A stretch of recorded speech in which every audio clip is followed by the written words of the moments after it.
Good morning. Welcome to a very weekendy edition of Weekend Facial Plastics. Today I'd like to share what I tell my patients about UV radiation and sunscreen. Because if you're going to have cosmetic facial plastic surgery, you need to know how to take care of it. You need to know how to protect it and protect that investment. So here we go. UV radiation.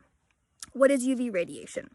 There are many different kinds of light, and light falls across the spectrum. Visible light, or Roy G. Biv, is right in the middle. Light is characterized, quantified based on wavelength.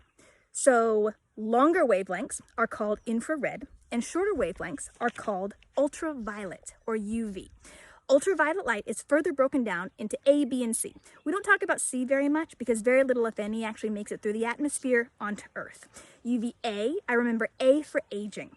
UVA is going to break down and damage collagen and lead to histologic changes in the skin that are different from chronologic aging changes of the skin. UVB, I remember B for burn. Burn leads to skin cancer. So UVB rays are going to create DNA damage in the skin, and this is going to lead to your squamous cell, your basal cell, and your melanomas. How do we protect ourselves? Number 2, it's not much more complicated than avoiding sun when possible, or number 2, if you're out in the sun, you need to be wearing sunscreen. When you're picking out a sunscreen, what are the things that we look... Ooh!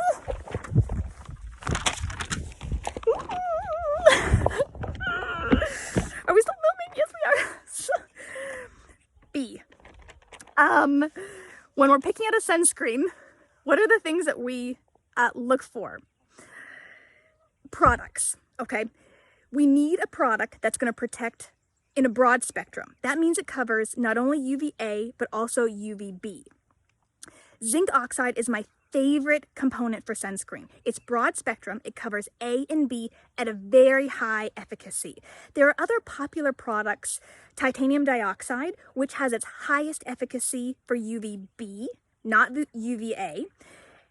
Also, avobenzene, oxybenzene, these products are very good at UVA, but they're not very good at UVB.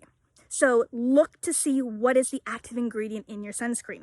The second most common thing that people look at is SPF. SPF means sun protection factor. It essentially rates how good the sunscreen is at blocking out UV rays. SPF of 30 blocks out approximately 97% of UV rays. Research has shown that there is no difference in how much radiation an SPF of 50 blocks out and anything higher than 50. So the key, if you're asking what should I be wearing, is anything 50 and above. There is no sunscreen that blocks out 100% of the UV radiation.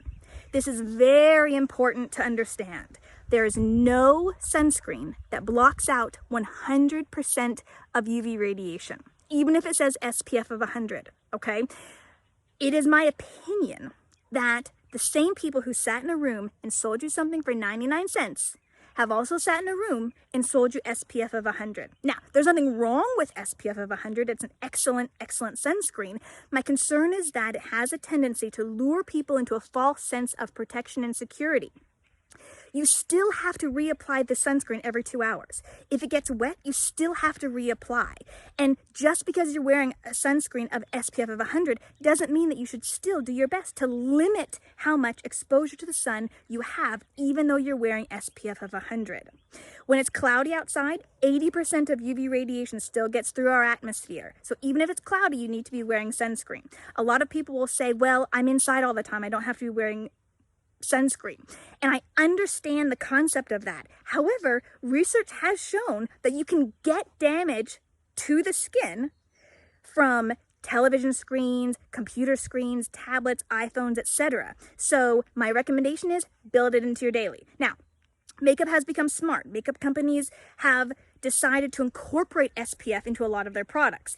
The problem is that a lot of them have a very low SPF. So you'll see SPF of 15 in a foundation or in a lip balm. And you have to appreciate, well, while this is better than wearing nothing, it's really not that effective at protecting your skin from the very harmful and damaging effects of UV exposure.